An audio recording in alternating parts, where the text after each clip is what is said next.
everyone, and welcome to another episode with me, Living Free Ashley. Today we're going to do a little experiment. So we are going to make what is claimed to be the best vegan mozzarella cheese out there. I haven't made this recipe before, but according to the blog, it looks like it's going to be freaking amazing. So let's see. This recipe comes from the cheekychickpea.com. Love that name. I wish that was my name, but I'll stick with Living Free Ashley. And according to the blog, I'll put a link down in the description, but according to the blog, it's nice and firm. You can shred it, you can melt it, you can do all the things with it. So, oh man, am I really, really hoping that this works out. So, for ingredients today, you need half a cup of raw cashews soaked in boiling water for 30 minutes and then rinsed and drained.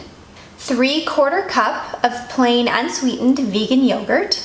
So I'm using Yoggu plain probiotic yogurt. I think it's a little bit thicker and a little bit more tart because of the probiotics than most yogurts and most vegan yogurts. So this might change the flavor of my mozzarella a little bit, but I would think it's only for the better. I'm not sure. There's the silk cultured coconut yogurt as well. That would probably be pretty good in this, and that's what she suggests in the blog. I just don't know if it would add a little bit of a coconutty flavor to the mozzarella. Half a cup of cold water, 1/4 cup of refined coconut oil, melted and then cooled to room temperature. The reason why you want to use refined coconut oil rather than unrefined coconut oil is because you don't want that coconutty taste in the mozzarella. So when you get refined or deodorized coconut oil, it's the same properties of the oil, it just removes that coconutty flavor. 1 tablespoon of white vinegar, 1 tablespoon of nutritional yeast, 1 tablespoon of white or chickpea miso. Because I don't handle soy very well, I'm using a chickpea miso today. But if you can get your hands on white miso and you're okay with soy, then go for that.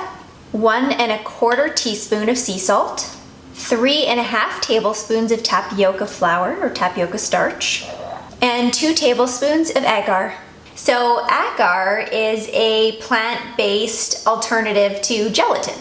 And gelatin is in a lot of things, but I don't think a lot of people know what gelatin really is. It's like crushed up animal bones and kind of what's left over from some animals after going through the factory farm. It's not a very great product, even though it's used a lot. So if you can change it up and go to agar instead, it's much better. You also need a large medium pot. You need a food processor or blender or Vitamix, which I'm using today, and you need some sort of rectangle container. So I'm using just this rectangle glass container with a lid, so I can pop the lid on there and put it in the fridge when it is setting. Okay, let's get started.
my mozza in the fridge overnight. I do really like the texture of it. Like, it's a nice firm texture to the touch.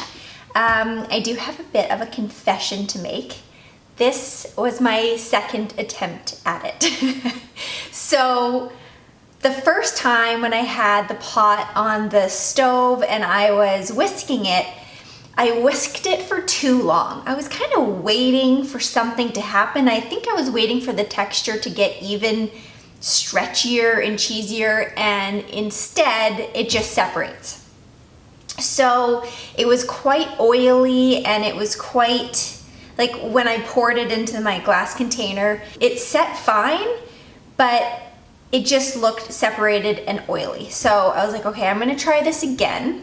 Same ingredients, same quantities and everything. I'm just going to take it off of the stove sooner, which I did this time, and it looks great. It's not oily, it doesn't look like it's separating, it looks like a nice firm block of mozza. So let's give it a little try here. Okay, so it seems softer than I imagined. Like, I don't think I'll be able to shred this. It seems like a softer mozza. Let me give it a try.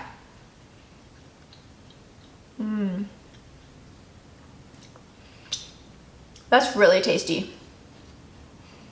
And it definitely has a softer mozza texture, not like in the original recipe.